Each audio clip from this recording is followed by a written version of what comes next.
જેની પરિમિતિ 80 મીટર અને ક્ષેત્રફળ 400 મીટર હોય તેવો લંબચોરસ બગીચો બનાવવો શક્ય છે. જો તે શક્ય હોય તો તેની લંબાઈ અને પહોળાઈ આપણે શોધવાની છે. તો અહીંયા આપણને ખબર છે, આ તમારે દાખલો ઘરેથી જાતે ગણવાનો છે. હવે જો અહીંયા તમને પહેલા ખબર છે કે શું કીધું જોઈએ કે જેની પરિમિતિ 80 મીટર અને ક્ષેત્રફળ 400 મીટર સ્ક્વેર હોય તેવો બગીચો બનાવવો છે. બરાબર. અહીંયા પરિમિતિ આપી છે, એનો મતલબ શું હશે આપણે ખબર જ છે, આપણે એ પ્રમાણે ગણીએ છીએ. તો પહેલા આપણે શોધીશું કે બગીચાની લંબાઈ ધારી લઈએ અથવા પહોળાઈ ધારીએ. ચલો અહીંયા ધારી લઈએ કે સપોઝ કે ધારી લઈએ કે બગીચાની લંબાઈ x મીટર છે. કેટલી છે? x metre. ખાલી સમજાવવું છે, હિન્ટ આપી દઉં, દાખલો જાતે ગણી લેવાનો. બરાબર. હવે જો અહીંયા કે ધારો કે બગીચાની લંબાઈ કેટલી છે? x મીટર છે. તો શોધવું શું પડશે આપણે? તો પહોળાઈ આપણે શોધવી પડશે. હવે પહોળાઈ આપણે કોઈ જ પ્રકારનો ઉલ્લેખ કર્યો છે નહીં આમાં કે આટલી પહોળાઈ હોવી જોઈએ, આ છે કે કશું આપણે કીધું નથી. પણ અહીં આપણે શું કીધું છે કે પરિમિતિ કેટલી આપી છે? 80 મીટર. હવે લંબચોરસની પરિમિતિનું સૂત્ર શું હતું આપણું? તો કે લંબચોરસની પરિમિતિ બરાબર સૂત્ર શું થશે? તો કે 2 * a + b થાય. લંબચોરસની પરિમિતિ બરાબર સૂત્ર શું હોય એનું કે 2 કૌંસમાં લંબાઈ વત્તા પહોળાઈ. તો પરિમિતિ કેટલી આપી છે? આપણને 80 આપી છે. હવે જુઓ બે લંબાઈ શોધી આપણે કેટલી? x + પહોળાઈ આપણે શોધવાની છે. હવે અહીંયા શું કરીશું આપણે? તો કે લંબાઈ 2 * લંબાઈ વત્તા પહોળાઈ આપી છે. તો શું લઈ લઈએ આપણે?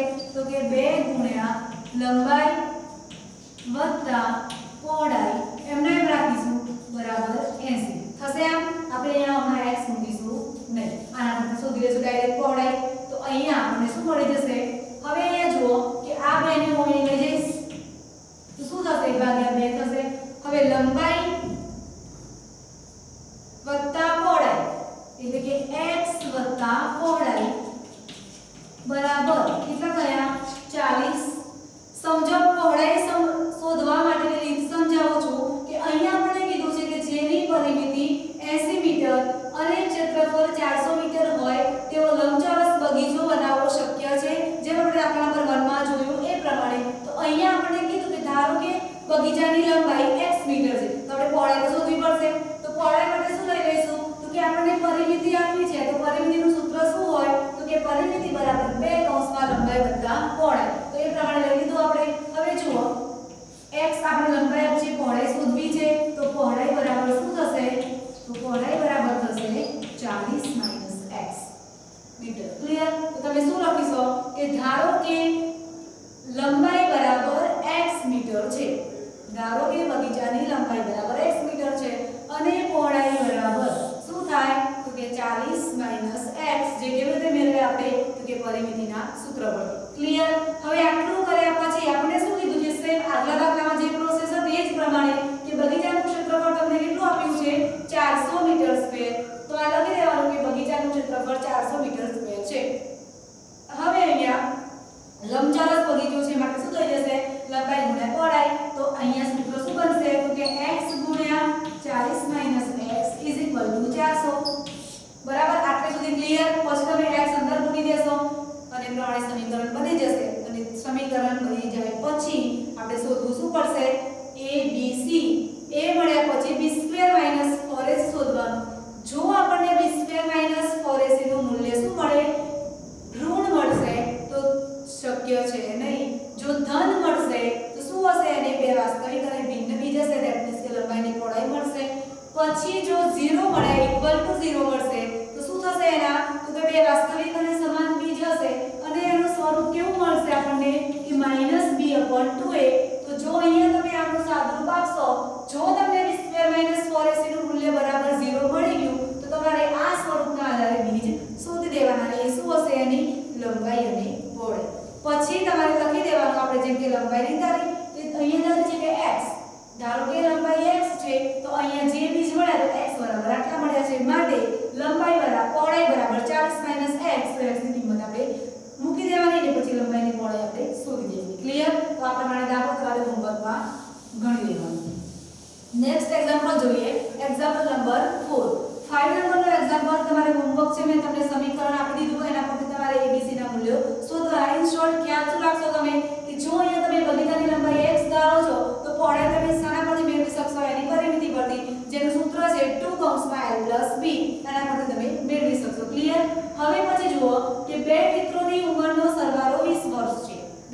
હોય એની ઉંમરનો સરવાળો કેટલો છે 20 વર્ષ છે 4 વર્ષ પહેલા તેમની ઉંમર દર્શાવતી સંખ્યાઓનો ગુણાકાર 48 હતો 4 વર્ષ પહેલા તેમની ઉંમર દર્શાવતી સંખ્યાઓનો સરવાળો કેટલો હતો 48 હતો તો શું આ પરિસ્થિતિ શક્ય છે આપણે એ વસ્તુ સાબિત કરવાની છે કે આ પરિસ્થિતિ શક્ય છે કે નહીં તો અહીંયા આપણે શું કરીશું પહેલા તો અહીંયા આપણે એક મિત્રની બે મિત્રોની ઉંમરનો સરવાળો કેટલો કીધું છે આપણને 20 વર્ષ કીધો છે તો અહીંયા ધારી લઈએ કે ધારો કે એક મિત્રની ઉંમર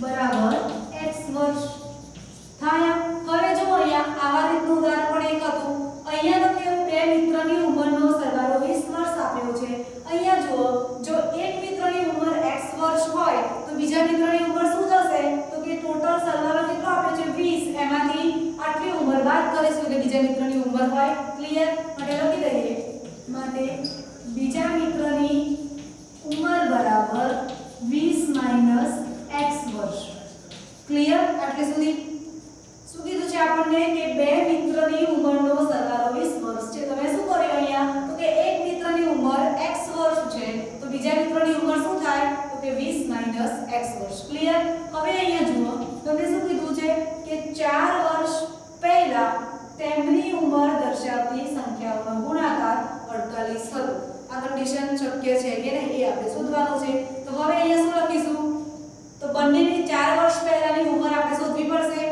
આ જે કીધું છે એક મિત્રની ઉંમર આપણે શોધી એના પરથી આપણે શું લઈશું હવે 4 વર્ષ પહેલાની ઉંમર તો લખી દઈએ કે એક મિત્રની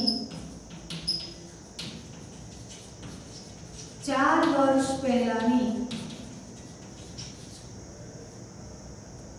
ઉંમર હવે જુઓ અહીંયા કે એક મિત્રની શોધવાનું શું છે તો કે અહીંયા આપણે શું મળ્યું છે હાલની ઉંમર છે કેટલી છે આ હાલની ઉંમર હવે અહીંયા જોઈએ તો 4 વર્ષ પહેલાની ઉંમર શોધવી છે તો જો એની હાલની ઉંમર x વર્ષ હોય અને મારે એની 4 વર્ષ પહેલાની ઉંમર શોધવી હોય તો શું કરવું પડશે તો એમાંથી બાદ કરવા પડશે તો હાલની ઉંમરમાંથી કેટલા બાદ કરીશું 4 તો કેટલા મળી ગયા આપણને x 4 વર્ષ એવી જ રીતે બીજા મિત્રની 4 વર્ષ પહેલાની ઉંમર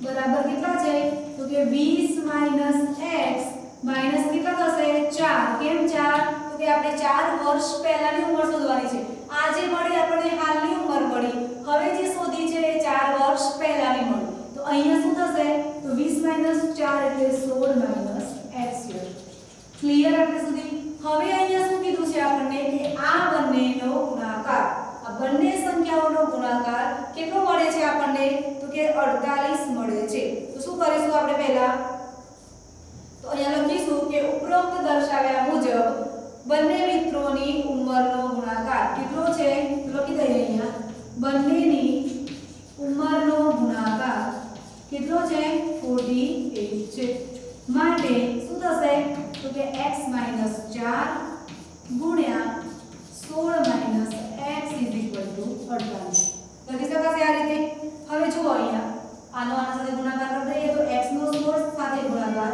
તો 16x x x એટલે -x2 -16 4 તો કેટલા થશે 16 ગુણ્યા 4 એટલે 64 માઈનસ માઈનસ પ્લસ 4x 48 હવે જો અહીંયા -x2 છે આપણે ડાયરેક્ટ નથી કરવું પહેલા આ 16x અને 4x તો કેટલા થઈ જશે 20x -x2 -64 ક્લિયર હવે જો અહીંયા -x2 કોમન લઈ લઈએ તો માઈનસ આ બાજુ લઈ લઈએ તો શું થઈ જશે તો કે x2 અહીંયા માઈનસ છે તો પ્લસ થઈ ગયા હવે 20x માઈનસ છે અને પ્લસ છે તો માઈનસ 20x હવે જો અહીંયા -64 છે તો આ બાજુ કેવા થઈ જશે +64 થઈ જશે તો -64 +64 એટલે કેટલા થઈ જશે +112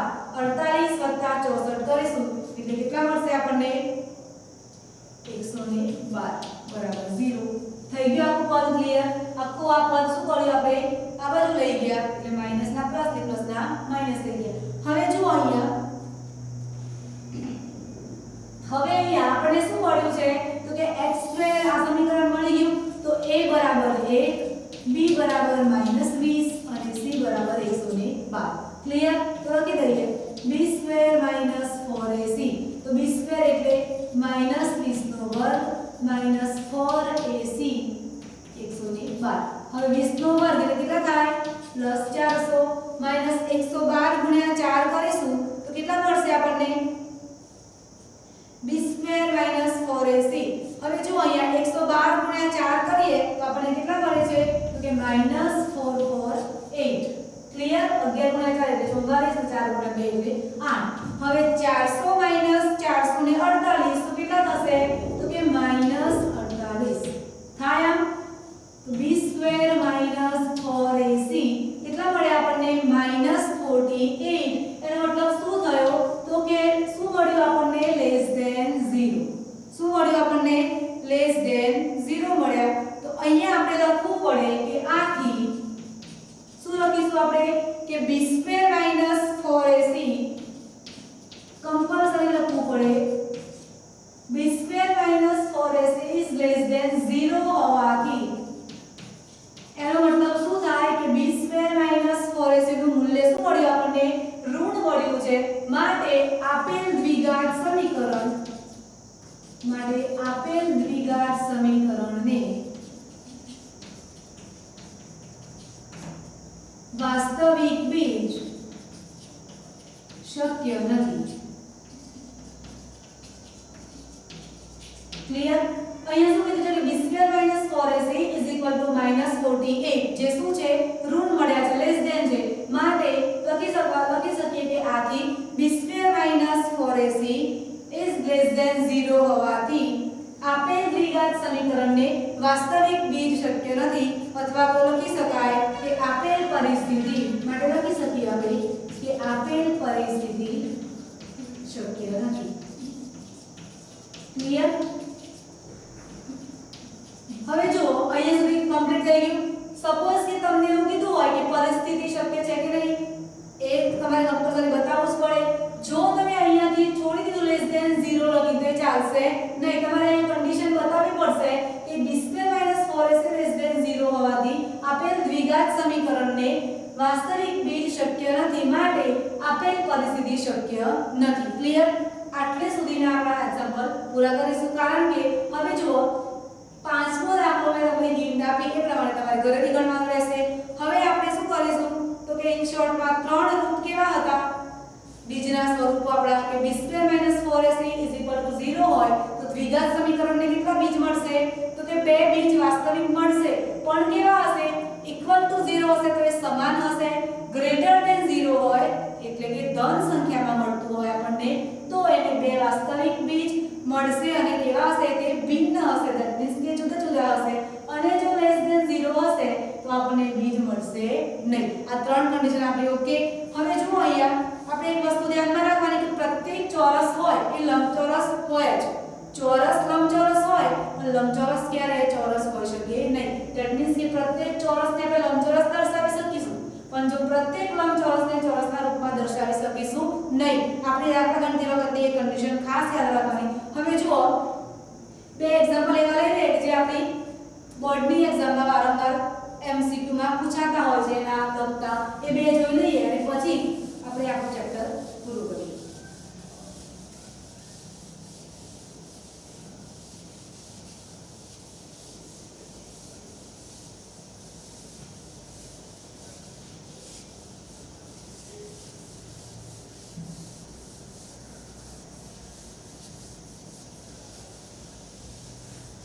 જો આપણે એક ઉદાહરણ લઈ લઈએ કે જો અહીંયા આપ્યો હોય એક્ઝામ્પલ નંબર 1 તમને રકમ આપી હોય કે √2 પ્લસ ni√2 પ્લસ એના અંદર √2 ક્યાં સુધી છે અનંત સુધી છે. તમને આ રીતનો એક્ઝામ્પલ આપ્યો હોય પ્લસ ડેશ ડેશ ડેશ બરાબર ખાલી જગ્યા આવું તમને આપ્યું હોય કે આના બરાબર ખાલી જગ્યા શોધો બરાબર. તો અથવા તો કિંમત શોધો એવું લખેલું હોય ની કિંમત શોધો। હવે એ ખાસ ધ્યાન રાખજો કે અહીંયા આપણે શું કરીશું તો પહેલા ધારી લઈશું કે ધારો કે x બરાબર ધારી લઈએ આખું પદ રૂટ તો ખાસ ધ્યાન રાખજો કે આ શું છે તો કે અનંત સુધી છે। ક્યાં સુધી છે અનંત સુધી। હવે જુઓ અહીંયા કે બંને બાજુ આપણે શું કરીશું વર્ગ કરી દઈએ કારણ કે વર્ગ કેમ કરવાનો તો અહીંયા વર્ગમૂળ છે તો વર્ગ વર્ગમૂળ કેન્સલ થઈ જશે તો લખીએ અહીંયા કે બંને બાજુ વર્ગ કરતા તો શું થશે અહીંયા તો બંને બાજુ વર્ગ કરીશ તો x² થશે। હવે ખાસ ધ્યાન રાખવાનું કે જ્યારે આ રીતે એક કરતા વધારે વર્ગમૂળ આપેલા હોય ત્યારે જ્યારે આપણે બંને બાજુ વર્ગ કરતા હોઈએ તો જે પ્રથમ સંખ્યાનું વર્ગમૂળ હોય એનું જ વર્ગમૂળ કેન્સલ થાય બાકી બે એમના એમ રહેશે मतलब બાકીની જે સંખ્યા હશે એ વર્ગમૂળમાં જ રહેશે। અહીંયા શું લખી દઈએ બરાબર તો અહીંયા જુઓ ખાલી 2 નો જ વર્ગ થશે। અહીંયા જ્યારે આપણે બંને બાજુ વર્ગ કરીશું તો ખાલી 2 નો વર્ગ થશે આખું તો અહીંયા વર્ગનો વર્ગમૂળ કેન્સલ થઈ જશે આ પદ એમના એમ રહેશે। તો જુઓ અહીંયા વર્ગ અને વર્ગમૂળ અહીંયા લખીએ શું થાય કે √2 નો વર્ગ થશે પ્લસ આ પદ છે એ એમનું એમ રહેશે। ક્લિયર તો અહીંયા શું થઈ જશે ડાયરેક્ટ તો વર્ગ અને વર્ગમૂળ કેન્સલ તો 2 વધશે તો લખી શકાય અહીંયા કે 2 પ્લસ વર્ગમૂળમાં 2 પ્લસ 2 અનંત સુધી। હવે અહીંયા જુઓ કે આપણને x ની કિંમત શું આપી છે તો ધારો કે x બરાબર આપણને આટલું આપ્યું છે તો હું આના બરાબર x લઈ લઈશ। કેમ લઈ લઈશ તો જો અહીંયા પાછળ મેં શું લખ્યું છે કે ઇન્ફિનિટી છે તો તમને એમ થાય કે ટીચર અહીંયા તો 3 2 છે અને આ તો 2 જ 2 છે તો મારે x ધરાય નહીં પણ એવું હોય નહીં। કેમ કરીને કીધું છે કે ઇન્ફિનિટી અનંત સુધી છે આ કન્ટિન્યુઅસ આપણી ચેન ચાલુ છે માટે શું લખીશું આના બરાબર x તો અહીંયા લખી દઈએ x² બરાબર 2 x। ક્લિયર હવે શું કરીશું આપણે આખું પદ આ બાજુ લઈ લઈશું તો શું થશે x² - x - 2 = 0 થાય આ રીતે। હવે જુઓ x² - x - 2 બરાબર 0 છે તો આપણું આ દ્વિઘાત સમીકરણ વાળું અવયવીકરણની રીતવાળું પદ આવી ગયું કે જેને આપણે મધ્યમ પદમાં વિભાજિત કરતા હતા એ વાળું પદ આવી ગયું। હવે જુઓ અહીંયા કે 2 - x લાવવાના છે શું કરીશું આપણે તો કે 2x² ના એવા ભાગ પાડવાના કે આનો સરવાળો કેટલો થાય તો કે -x તો શું થાય તો -2x + x લઈ લઈએ એટલે -x મળશે આપણને થઈ ગયું આ। હવે જુઓ x કોમન તો કેટલા વધશે x - 2 પ્લસ અહીંયા શું કોમન લઈશું તો કે 1 કોમન લઈ લઈશું +1 એટલે x - 2 બરાબર 0 માટે એક અવયવ થશે x - 2 અને x + 1 બરાબર 0। હવે અહીંયા શું કરીશું આપણે તો કે અલગ અલગ મૂલ્ય શું લઈ દઈએ જુઓ અહીંયા x = 2 મળશે અથવા x = -1 આ રીત તમને ખબર જ છે। હવે અહીંયા આપણને શું કીધું છે કે આની કિંમત શોધવાની કીધી છે આપણને કિંમત કીધી છે ખાસ ધ્યાન રાખજો જો ઉકેલ કીધો હોત તો ઉકેલ માઈનસમાં હોઈ શકે પણ તમને અહીંયા કિંમત કીધી છે તો કિંમત મતલબ ક્યારે માઈનસમાં હોય નહીં માટે અહીંયા લખી દઈએ આપણે કે -1 શક્ય નથી।